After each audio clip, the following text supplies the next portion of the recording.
Well, obviously, this has been an eventful last few days.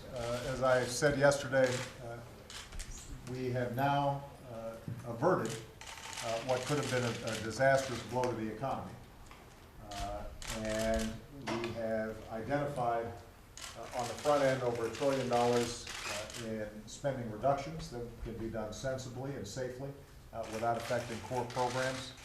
And we now have a committee process in Congress that is charged to find additional savings.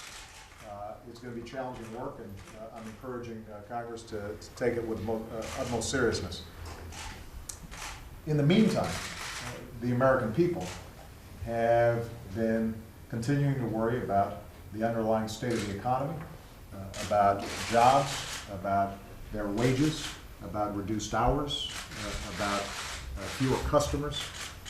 The economy is still weakened, partly because of some things we couldn't control, like the Japanese earthquake and the situation in Europe, as well as the Arab Spring and its effect on oil prices. Unfortunately, the debt ceiling crisis over the last month, I think, has had an unnecessary negative impact on the economy here as well. So I'm meeting with my cabinet here to make sure that even as they have been throughout these last several weeks, they are redoubling their efforts to focus on what matters most to the American people. And that is, how are we going to put people back to work? How are we going to raise their wages, increase their security? How are we going to make sure that they recover fully as families and as communities from the worst recession we've had since the Great Depression? A good example of how undone work here in Washington can have an adverse impact on that economy is what's going on with the Federal Aviation Administration. And I'm going to be hearing from Ray LaHood about the situation that is looming as a consequence of Congress not acting.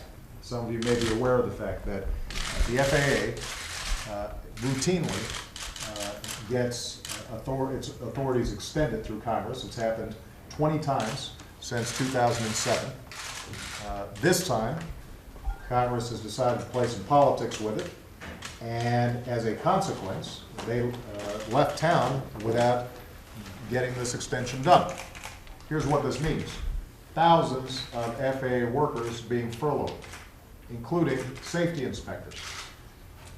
It also means projects all across the country involving tens of thousands of construction workers being suspended because Congress didn't get its work done.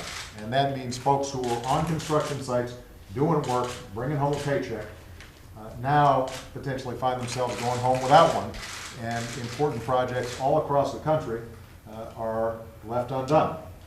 Here's what also happens. It turns out that this extension gives the authority to collect fees from airlines. The airlines are still collecting these fees because it's priced into their tickets, but they're not turning them over to the federal government, and the federal government stands to lose $200 million a week. That would be $1 billion at a time when we're worrying about how we pay for everything from education to Head Start, and we don't anticipate it's going to be easy to get that money back. Even though the airlines are collecting it, they're keeping it. So this is a lose-lose-lose situation that can be easily solved if Congress gets back into town and does its job. And they don't even have to come back into town. The House and the Senate could, through a procedural agreement, basically do this through unanimous consent, and they can have the fights that they want to have when they get back. Don't put the livelihoods of thousands of people at risk. Don't put projects at risk, and don't let $1 billion at a time when we're scrambling for every dollar we can